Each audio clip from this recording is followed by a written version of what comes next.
Well, we're going to be beginning a lesson tonight on the book of Esther and about Esther and also about the people that she was in touch with and affiliated with. In this book, you're going to notice one peculiar thing about it as opposed to some of the other books in the Bible, the Old Testament, New Testament, and that's the fact that God's name is never mentioned as such. Now we're going to find that the king's name, King Ahasuerus, is mentioned several times. And even those kings that preceded him and those kings we're going to find later on that follow him, they are mentioned. But we're not going to see or hear of God's name being mentioned in this book. However, that does not mean that God is not at hand and God is not working. And so we kind of titled this The Providence of God, the Presence of God, and the Protection of God. And we can say that the providence of God is like somebody taking their hand and putting it into a glove and then doing whatever that they need to do. That glove just isn't going to do anything by itself. It's not going to move by itself until that there's something, a hand that is put in to that glove to do whatever function or whatever work that it's going to do. And that's how it is with God in this and also with us. Because God is at work in everything. We sometimes think that God is at work only on Sunday. Now, I mean, sometimes I do. I just think, well, God, it's your time. It's Sunday. But you know, He's at work 24 hours a day, 7 days a week, 365 days a year. And so He never takes His eyes off of His people. We're going to see this in these lessons. As we study the book of Esther and the lives and the characters in the book, their actions in relation to the providence of God, we're going to find that even though the kingdom of Israel, even though the kingdom of Judah, and even the tribe of Benjamin that's mentioned in this book, we're going to find that they were not deserted nor forsaken with God. Even though that Israel, even though that Judah had sinned by going into idolatry and worshiping the gods of the Canaanite neighbors, we're going to find that though they were kind of withdrawn from God, and even though that God's face did not show Himself to them, yet He had not forsaken them. He had made a covenant with them long ago in Abraham and in also other prophets where that He was going to use them. And He told them, said, there are going to be times whenever that you are going to go after the gods of the Canaanites. You're going to go after the other gods, the idols. But He said, I've not left you nor forsaken you. And after I've chastised you a while, you will come back. You will come back to me. So we find that He will work in the lives of His people, even in captivity. Esther, her uncle, or cousin, if you will, and the rest of the children of Israel were in captivity. They had been in captivity through the Assyrians. The Assyrians were overtaken by the Babylonians. And so the Babylonians had them for a while. And then also, not just the Babylonians, but then the Persians, the Medes and the Persians and the Chaldeans became kind of overseers of them or had enslaved them. And even though that this happened, God had not, and we want to emphasize this, God had not deserted them. You know, there are times whenever that we feel like God has deserted us. that maybe we've done something, or maybe that we've kind of stepped out of line with God, and we feel like, where is He? We look at the present day environment, the society, the culture, and we wonder, Lord, have you forsaken your people? Why has it come to be like this? But just like in this that we're going to study, God does not desert us. There are times whenever that we don't feel His presence quite the way we want to. There are times whenever that we don't know if He really cares, or has He heard my prayer, or is He going to answer my prayer. But sometimes God's timing is different than ours. Sometimes God's clock is different than our clock. And we're a microwave generation. We pop it into the microwave after that and I'm just saying for myself, we pop it into the microwave after that we've prayed, and we expect an instant answer whenever that bell or buzzer goes off. But sometimes God has some things prepared for us. There's some other things, other issues that He's working with, and that hand and that glove is working among His people. And though we may think that He's not with us, or that He is not going to protect us, He still protects His people. We'll see how He protects the children of Israel and keeps them from being annihilated. And you see, He has a special place in His heart for Israel. He said in one place, Israel is the apple of my eye. And said, I'll chastise her. He said, I'll punish her, but that's like a father or a parent chastising a child. Whenever they do wrong, He's going to correct them. He's going to bring them back. And we're going to find whenever that they come back into their land, they come back just thoroughly purged of any kind of idolatry, of any kind of worship of other gods.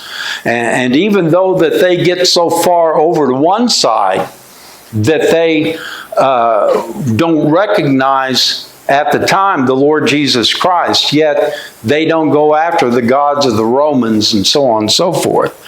So nothing can defeat the purpose of God. Nothing can throw Him off track. And He's all-knowing. He's all-present.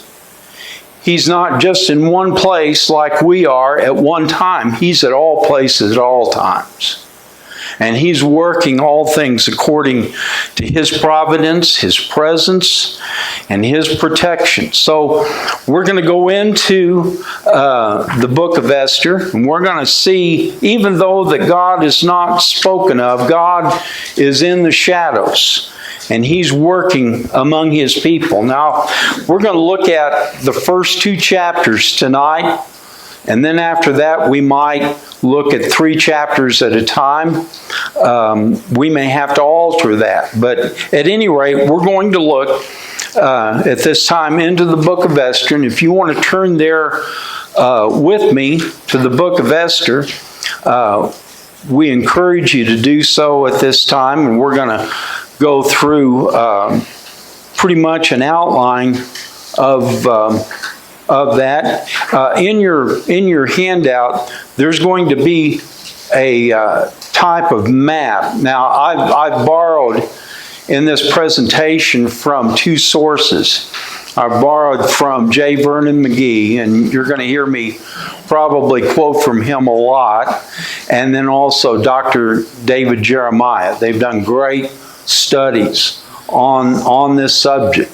And in your handout, in one page, there's going to be a map, kind of an outline of that area that we're going to be speaking of, Persia, which probably was about the one nation, the one empire that was the most vast in all of history.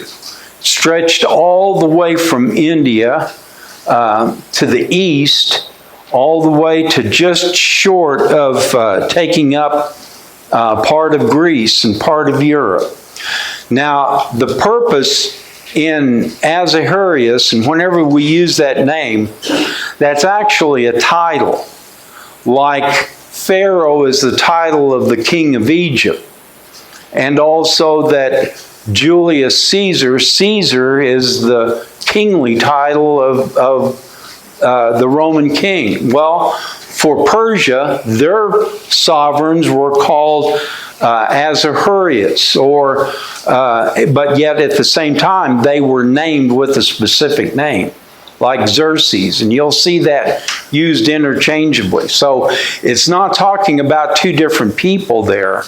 It's talking about the same person, but they just use possibly his title, just like we'd say King Charles, or if we're that friendly with him, Charlie or Charles. And then we refer to him over on one hand as the King of England. So Ahasuerus is actually a title that's given unto the king of Persia at this time. Ahasuerus was the son of Darius. Now Darius was the ruler during the time in which that Daniel was in captivity. Daniel knew the king, Darius, as he was a prime minister of Darius. After Darius, then came his son Xerxes. And this is the one that we're going to be concerned with as we study the book of Esther. So we find that in this there's going to be several characters. First one is, of course, Ahasuerus, the king of Persia. The second one is going to be Vashti, his wife. The third one, of course, is going to be Esther, and then Haman, and then Mordecai. Those four people are what we're going to be concerned with whenever that we go through this study. Now, Ahasuerus was very anxious to conquer Greece. Greece had been kind of a thorn in the side of the Persian Empire. They were kind of the last ones to keep the Persian Empire from becoming like completely all the way into Europe and all the way into Asia Minor.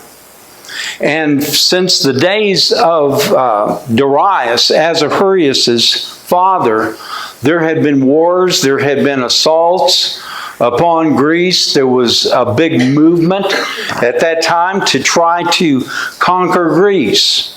And they had been successful in some battles, and they had been not so successful in some battles.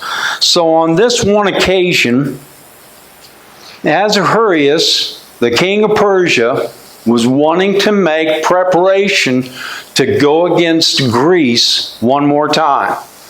Now, his father had lost a very famous battle called the Battle of Marathon. And you've heard that name, Marathon. We won't go into the details of that. Afterward, there was a rebellion of one of their holdings called of Egypt. And after Darius had passed off the scene, Ahasuerus was able to quell that rebellion and conquer Egypt once again. So he kind of had this reputation that he had presented unto some of his princes and some of his advisors. I'm going to be able to do this.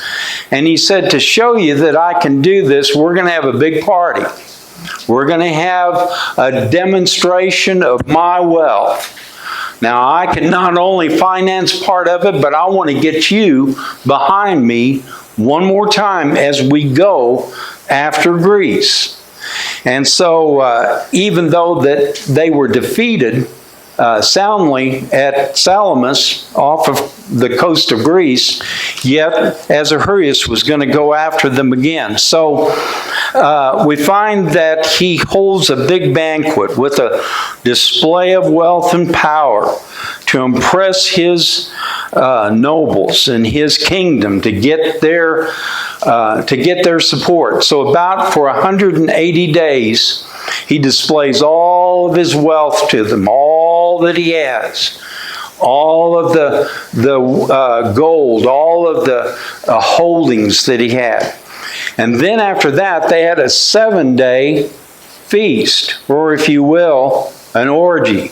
Not like we would think of it, but anyway, kind of a 7-day feasting day. And in this feast, it was more of a feast of wine. There was a rule. They always did things by rules. They didn't even, well, they wouldn't move a book without a law to pass it. But anyway, they would have this feast, and it was a feast of wine. And according unto the law of the Medes and the Persians, each one that was there, if he wanted to drink, he could drink. If he didn't want to drink, he didn't have to. But you can imagine with a party with free condiments and free alcohol like that, what was going to be taking place. And so for 7 days, they drank and they drank and they drank, and I don't know how they did it.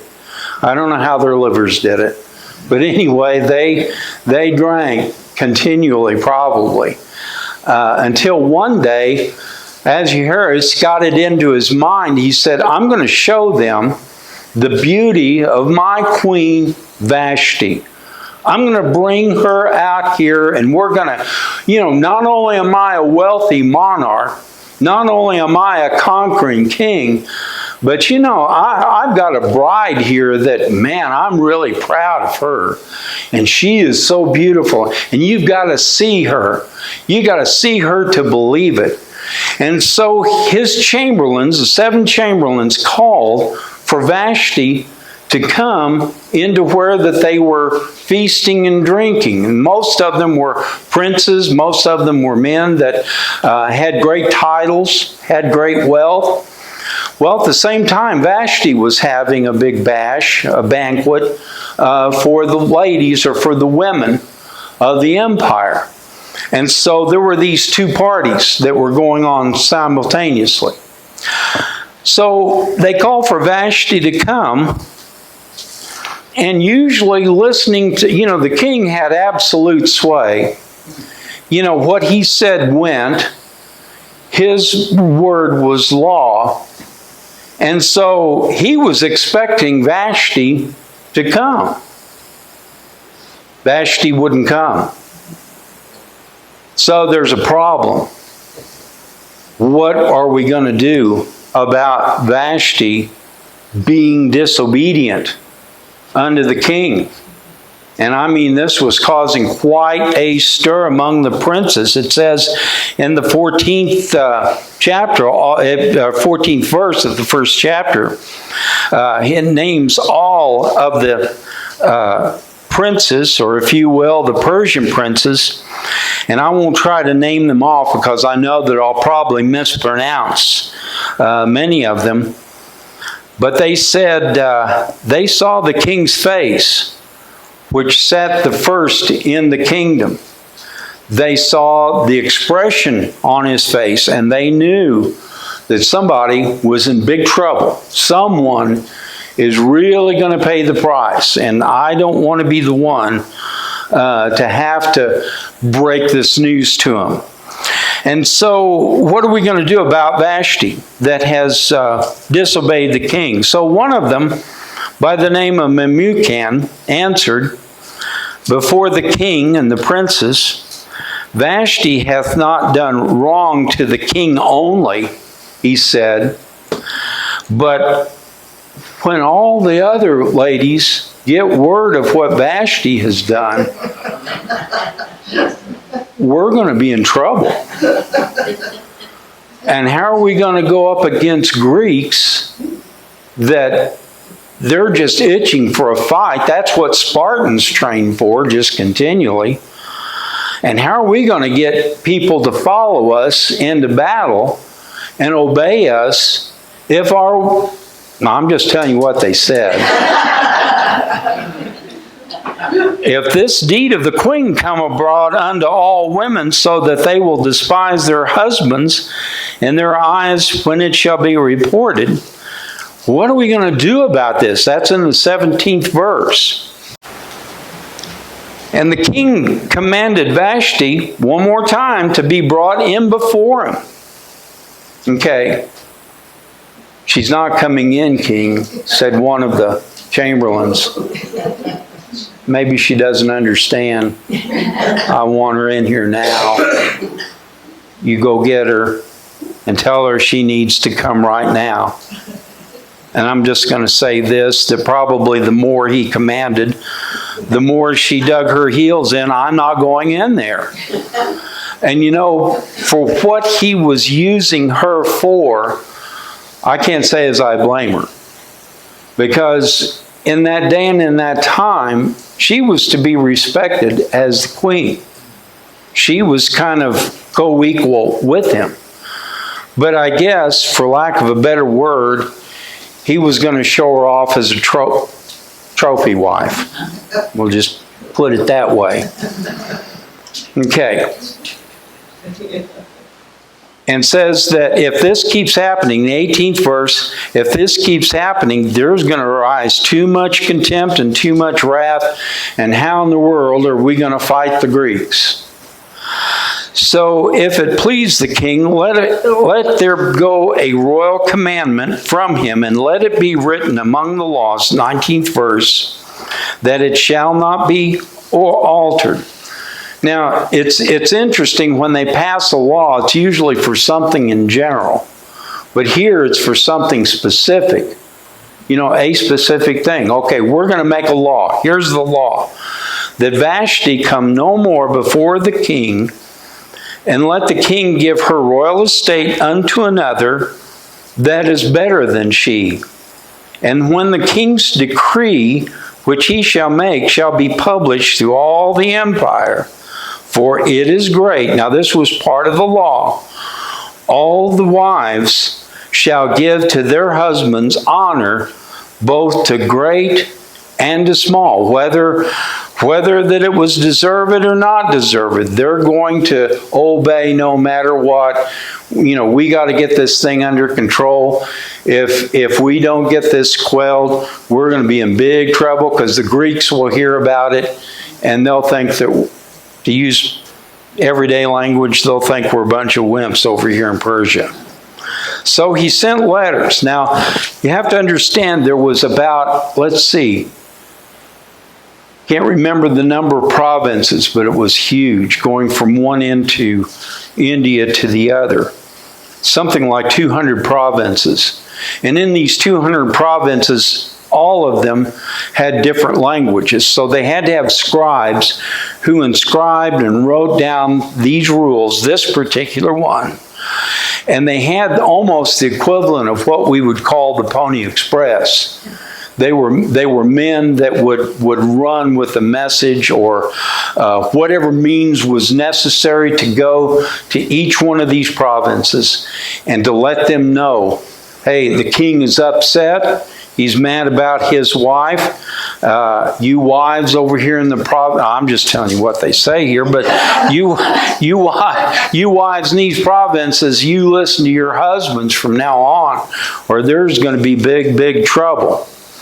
So it pleased the king and the princes, 21st verse, according to the word of this one prince, Memucan, and he sent letters unto all the king's provinces, into every province according to the writing thereof, and to every people after their language. So they had to transcribe this into the language of that particular province, that every man should bear a rule in his own house, and that it should be published according to the language of every people, period. This is the way that it's going to be. Now, to kind of give you a connection into history, he did get the support that he needed. That satisfied the princes. You're doing something about this, king. Now we'll stand behind you. You know, you get this under control, we'll go after the Greeks. And unfortunately, for Ahasuerus, He did win the Battle of Thermopylae. You've heard of the movie or the story about the 300 Spartans. They used about thousands and thousands and thousands of Persian troops to do off 300 Spartans. You know, that's quite an inequity there. But those Spartans were able to hold them off. And if you have ever read about the Spartan way of life, they lived for war. They were a province or a city-state in Greece. And they trained and they trained and they trained in the art of war. And there's a saying that the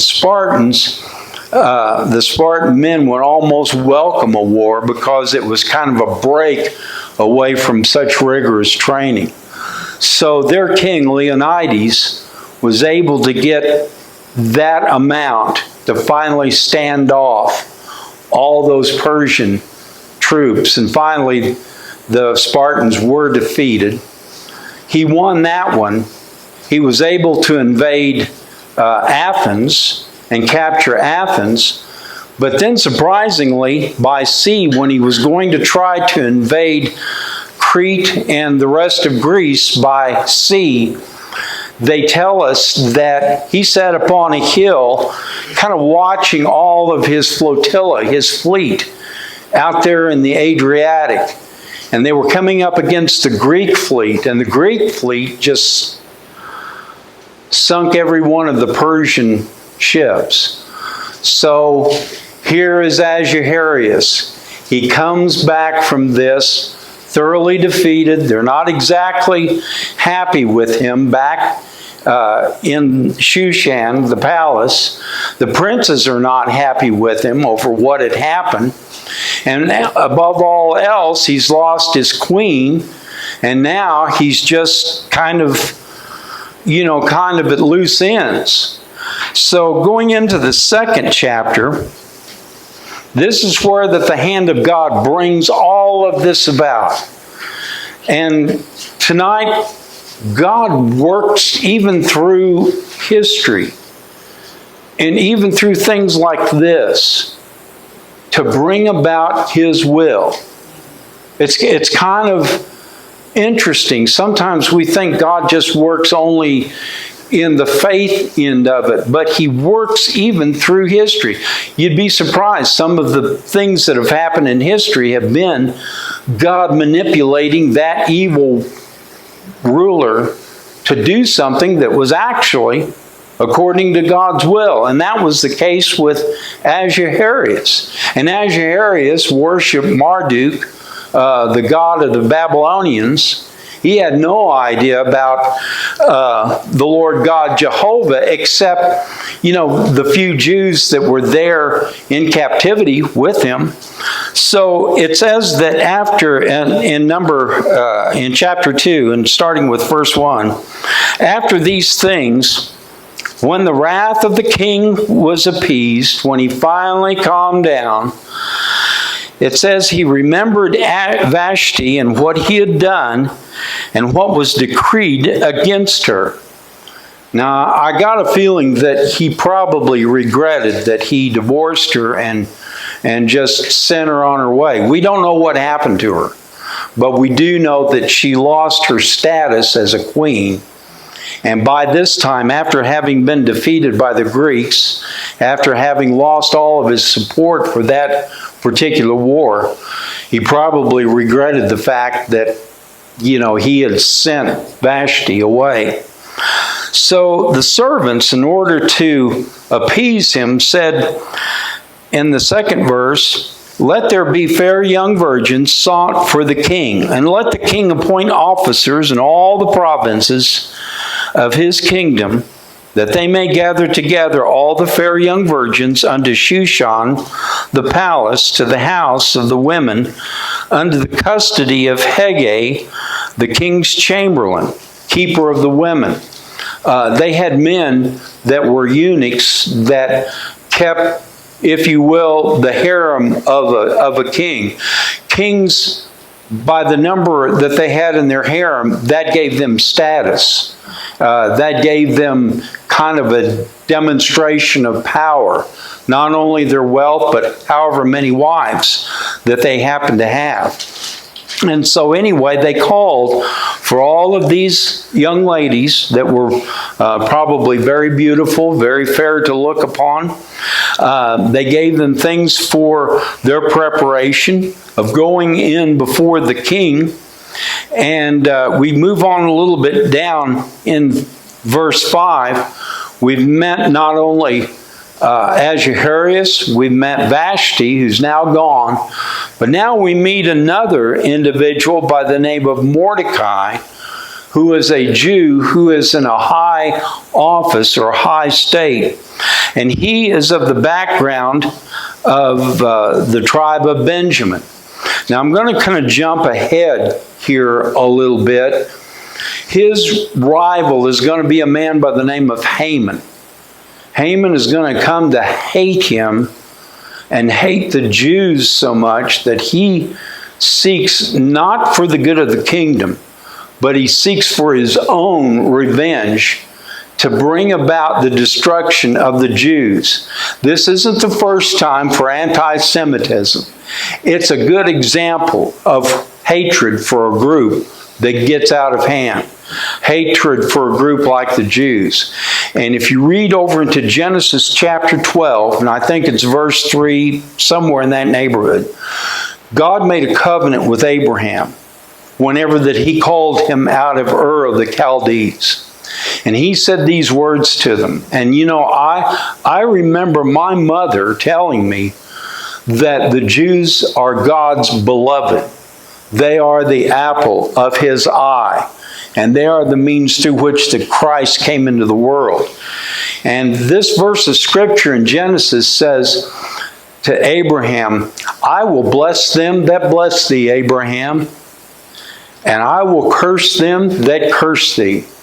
And you can look into history and you can see that any nation that ever raised a sword, ever tried to kill off, tried to annihilate the Jewish nation, eventually came to no good.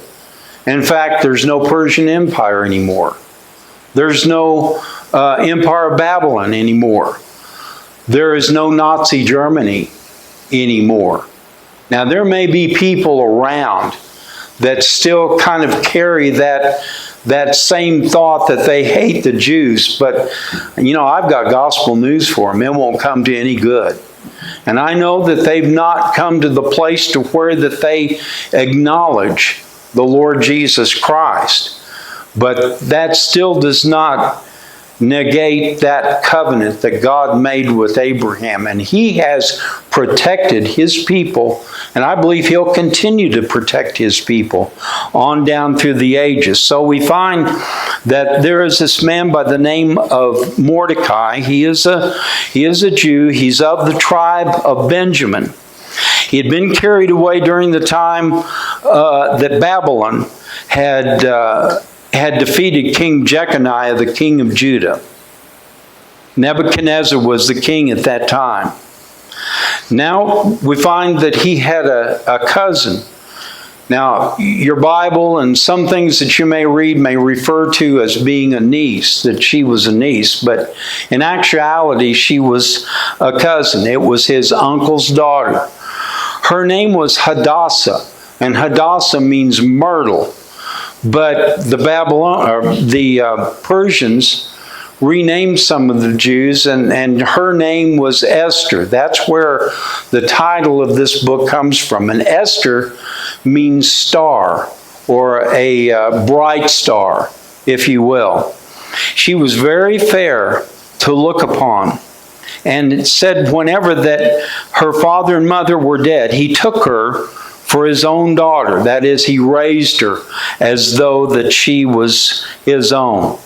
Down into the 8th verse. So it came to pass when the king's commandment and his decree as concerning the maidens, when many maidens were gathered together at Shushan, the palace, to the custody of Haggai, that is, the keeper of the women, Esther was brought into the king's house to the custody of the keeper of the women, and the maiden pleased the custodian so much, he saw a quality in her that he didn't see in any of the rest of them. And I think that was God's hand also.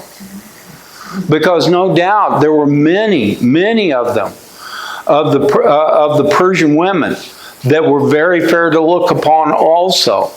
But there was something about this young lady, something about her that stood out from the rest. And I believe here is one of the examples of God working His providence, God working His purpose. Because Esther, or if you will, Hadassah, caught this guy's attention. And so he did more for her than he did for all of the others. He brought to her 7 maidens. You don't see that happening with the others. 7 maidens to answer her beckoning call. 7 maidens to wait upon her. 7 maids to provide for her. And he preferred her and her maids unto the best place of the house of the women. Now Esther did not divulge to anybody what her background was. Mordecai had advised her, do not tell anyone that you are a Jewess. Don't tell anyone. Keep that to yourself, and there is coming a time whenever that you do reveal this.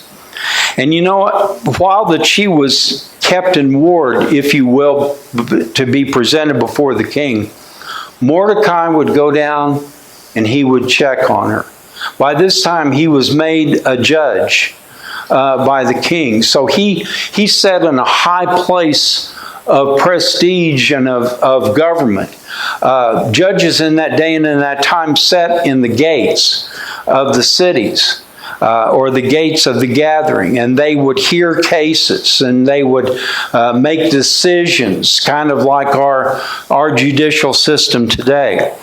But yet at the same time, he would walk day by day before the court of the women just to know how Esther was doing. He loved her as his own daughter.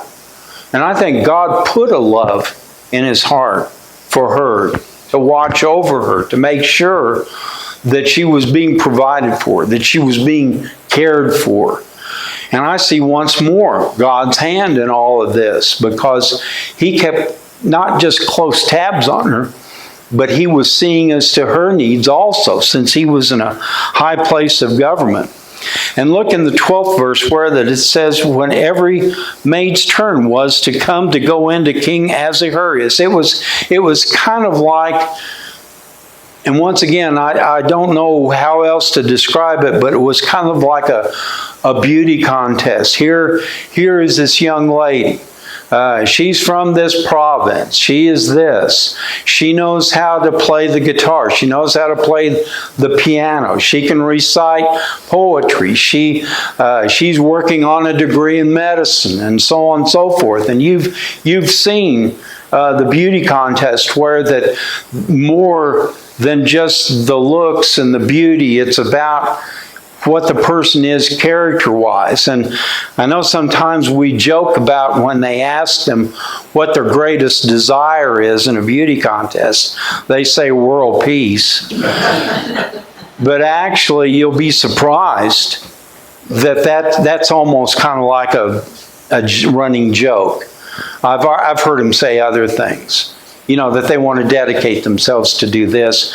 And I really do admire hearing where that they want to be in a position to do good for humanity, you know, such as medicine. That's something real close to me that I'm always kind of zeroing in on.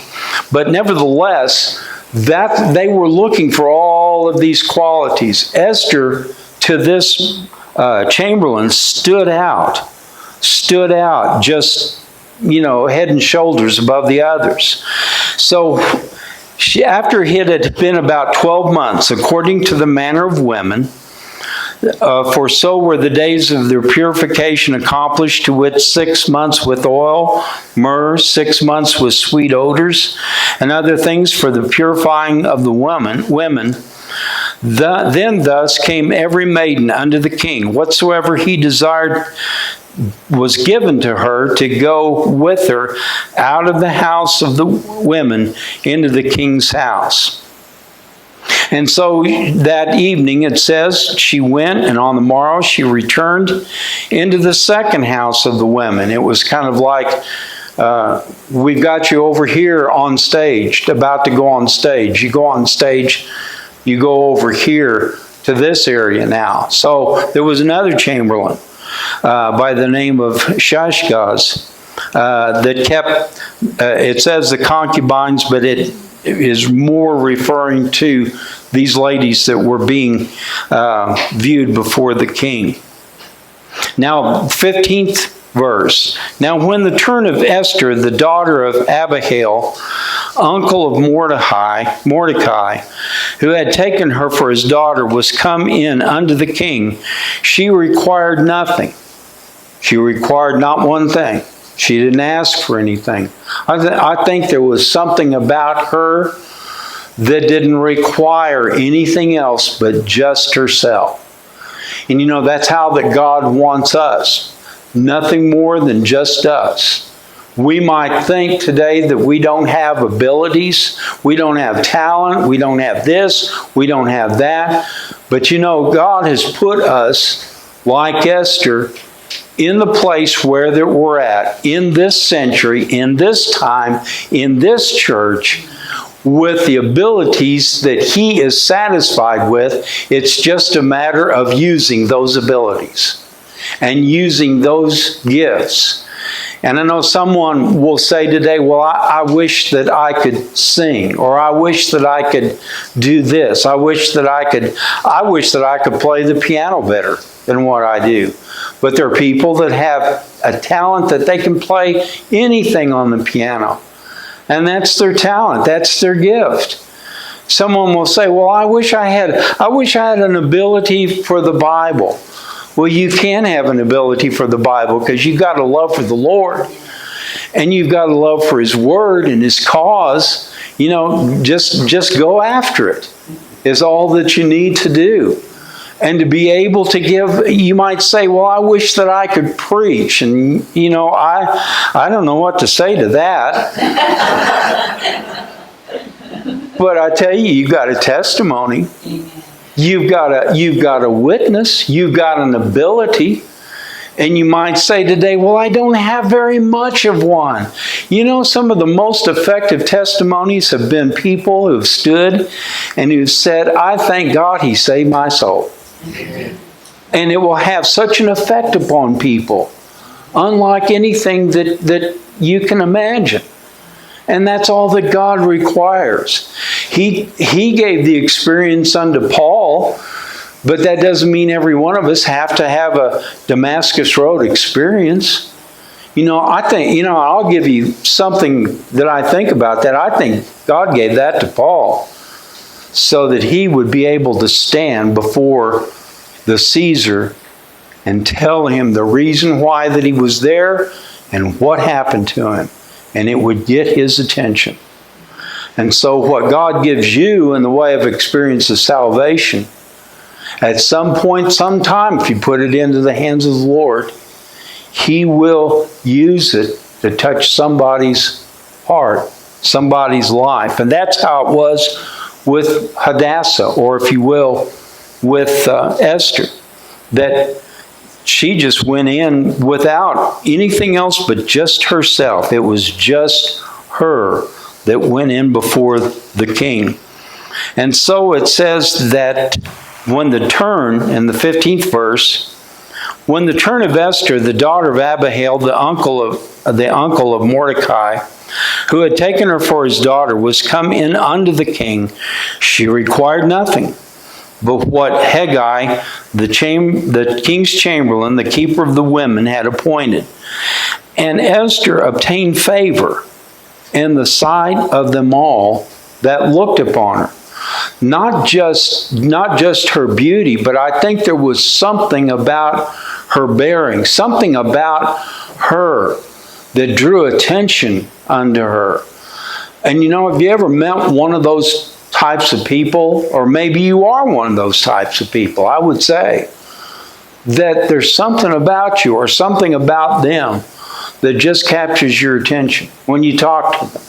There's something different about them that stands out from the rest of all the other people. She obtained favor in the sight of all of them that looked upon her. So Esther was taken in unto King Ahasuerus into his house royal in the 10th month, which is the month of Tebeth, in the 7th year of his reign. Now, it was love at first sight. The king looked upon her and he felt the same thing that all these other people felt whenever that they looked upon her. He loved her above all the women, and she obtained grace and favor in his sight more than all the virgins, so that he set the royal crown upon her head and made her queen instead of Vashti. He didn't have to go to his chamberlains. He didn't have to go to his princes. He didn't have to pass a law. All before this, anything that was done, there was always a law that was passed and a law that was sent out to the provinces, to the princes. But here, he just went over, got the crown, put it on top of her head, and pronounced her that she was the queen, his queen. God was in that. Because the king bypassed that. He completely nulled that altogether and declared her queen. Now think about that for just a moment. Here she is, a Jewess, in the court of the king, having found this favor. God, I tell you, it was God's hand. Someone will say, well, I don't see how the God's in that. Well, look closer. Look closer. I don't know how many he had to choose from. I would imagine from all of those provinces, there was quite a number of them that were looked upon by the king, judged by the king. But out of all of them, I don't know whether they just walked in front of him or he just had a group of them there. I always like to think that there was just a group of them there. And then all of a sudden, something just drew his attention towards that one. That's how the God is. He draws attention towards that one. He picks out that one. And that's what this king did.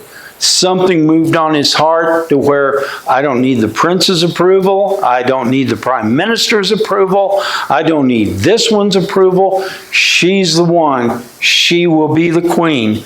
And so he loved Esther above all the women. He obtained grace. She obtained grace and favor in his sight more than all the virgins, so that he set the royal crown upon her head and made her queen. In a little while, we're going to see a coronation. This is going to be history making. Where that a king is in a ceremony where that he is declared, and where that there is a scepter given to him and a crown given to him, and he is declared King of England. I would imagine that this was kind of the same thing. Nobody disputed it. Nobody said, no, she's not. No, she can't be the queen. Why, I miss Vashti over here. Whatever happened to her? No, nobody disputed it. They said she is the king's queen, and the king made a great feast unto all of his princes and servants, even Esther's feast. And he made a release to the provinces and gave gifts according to the state of the king. In other words, he had a celebration. And he had gifts given unto all that were present. Mordecai is going to enter into this, and it's the hand of God once again. God puts this all together. When you mark these, whenever that you mark them on the outline there, just mark, and you may wind up just marking every one of them. God's hand, God's hand, God's hand, God's hand, God's providence. God is doing this. Well, God isn't mentioned in here, but that doesn't mean He's not there. Because God is not mentioned. You know, in Soviet Russia, though God is not mentioned there, God's there. Yes. Even though that God is forbidden to be spoken in North Korea, God is there. And in places that we might be surprised, God is there. And I believe that God is present even in Washington, D.C. He's there. And He's here in this church. Every Sunday, God is here. Did you know that? Someone will say, well, I don't know. Is He? I said, yeah. Well, I can't feel Him. Well, because you can't feel Him doesn't mean He's not there. Because you can't see the wind doesn't mean the wind is not there. God is present every time there are 2 or 3 gathered in His name. And so we find that when the virgins were gathered together in the 19th verse, when the virgins were gathered together the second time, then Mordecai sat in his usual place as judge in the king's gate. Now Esther had obeyed him and had not told anyone about her kindred nor her people, even as Mordecai had charged her. For Esther did the commandment of Mordecai, like as when she was brought up with him. Now, this is where, as they say, the plot thickens. In those days, while that Mordecai sat in the gate, and God put him in that gate. God put him in that gate. There were 2 of the king's chamberlains, Bigthan and Teresh, of those which kept the door, and they were wroth, and they sought to lay hand on the king Ahasuerus. They were going to take his life. They were dissatisfied about his policy with Greece. They didn't like what happened. I'm not exactly sure. But, kings in that day and time sometimes were looking back over their shoulder. Because there was always that chance that somebody was wanting to take that crown or that kingdom away from them, to do them in and to put somebody else. Now we'll find in history later on that he was assassinated and he was taken off the scene. And I know this sounds kind of harsh, but you can kind of compare it, though they're both not the same. Whenever the John the Baptist had finished what God had sent him into the world to do, he was taken off the scene. Now someone will say, well, that was kind of rough, beheading him. And yeah, it might seem like that, but he had fulfilled all that God had sent him to do. Unfortunately, there was a king by the name of Herod that didn't see the goodness in John and didn't see what of worth he could be to him. But nevertheless, in the overall providence of God, it was necessary for this to happen. But we find that it wasn't the time for Ahasuerus to be taken off the scene. The thing was known unto Mordecai. He heard it. Or somebody came to him and told him about it.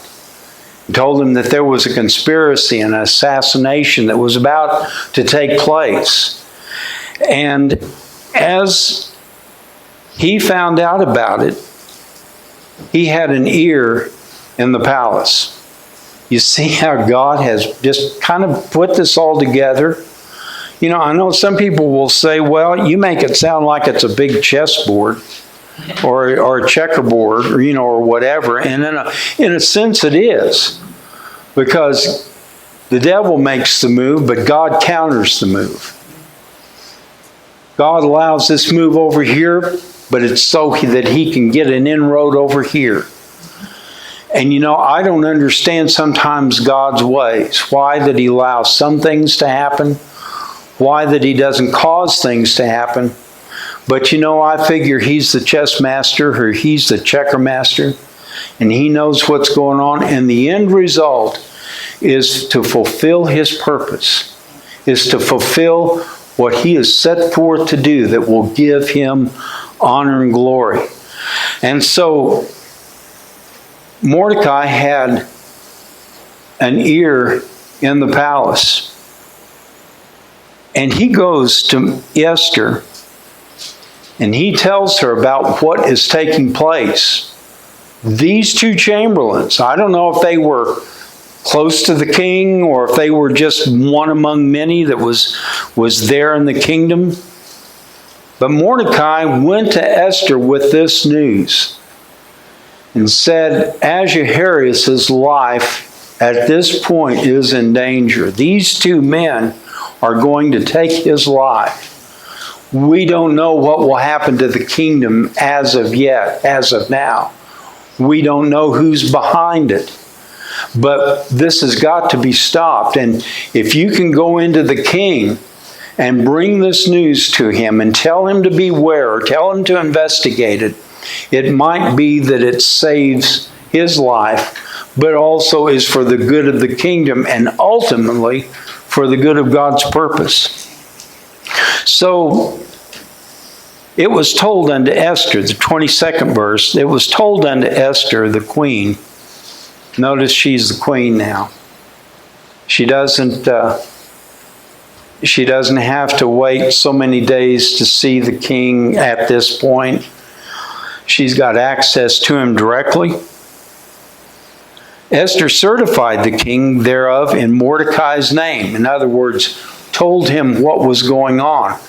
Here's the name of these people. We need to find out what is going on and what they're about to do. And it says in the 23rd verse, and when inquisition was made of the matter, it was found out. And it was found out that it was true. And once again, God's hand is intervening. All through the book of Esther, as we said, and we'll always repeat this, that all the way through the book of Esther, that you're going to see instances of where that situations like this happen, where that God intervenes, God stops some things from happening, He prevents them. And some of those things that He intervenes in can have such far-reaching effects out here that people were not even aware of, or people that were not familiar with their situation, or whatever the case might be, that they are eventually affected. It says that when they found out, and it sounds like that justice was just like that. You're guilty. There's no appeal. You said that you're wanting to take the king's life. The evidence points towards it. We're not going to pass a law.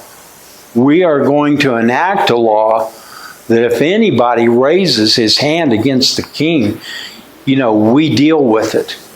And it might seem harsh, but in that day and in that time, the king's life was very, very valued. And if there was a conspiracy, if there was anything that was going to endanger him, his family, or for the good of the kingdom, it was dealt with immediately and dealt with very, very stringently. It says that they both were hanged on a tree. And so they recorded it. Now I want you to perhaps underline that or take note of it. And it was written in the book of the Chronicles before the king. This was recorded. And that's all that we know at this point. Now this is going to resurface again. This is going to come up again. And once again, it's the hand of God that brings it to light. And we're going to see as we go on throughout these lessons just how that this is used. This is used to save a nation.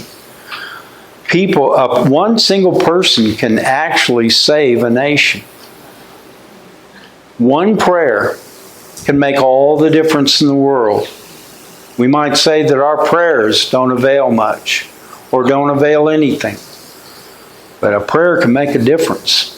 It can make a big difference. And so this can make and does make a big difference, because we're going to find another character come on the scene. His name is Haman. And it's interesting about Haman for what he was intending to do in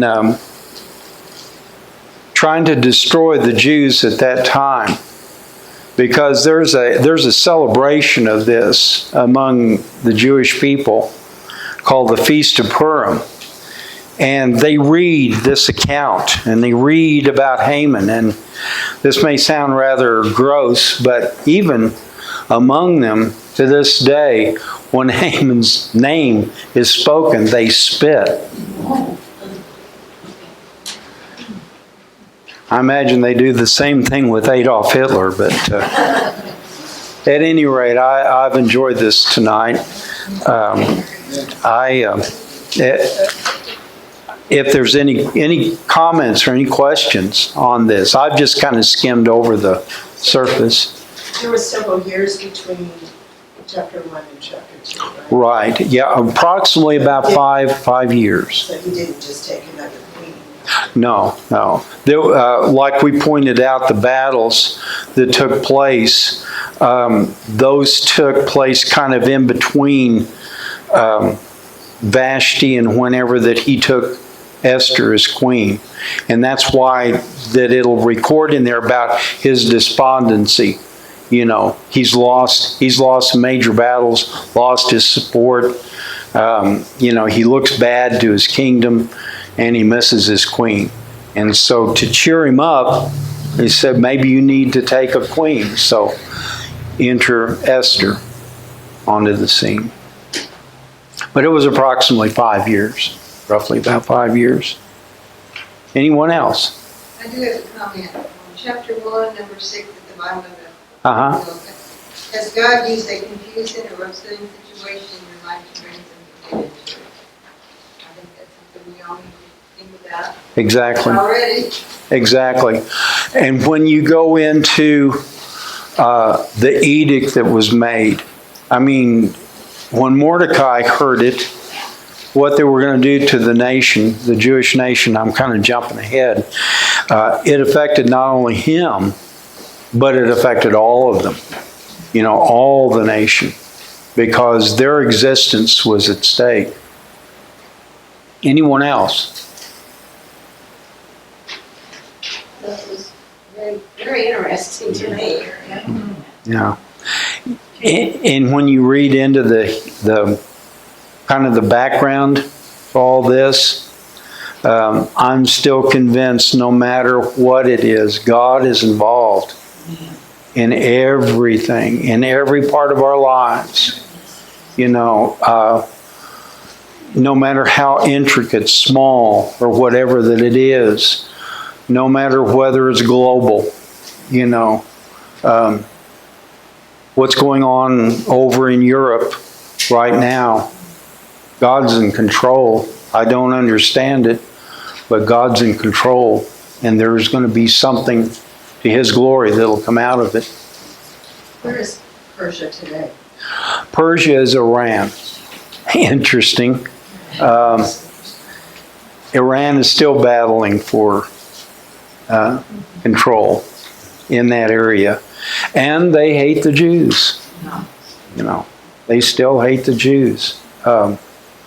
That's kind of ironic. But Iran and Iraq, that area through there, that's where Persia was. And they were constantly swallowing up nations.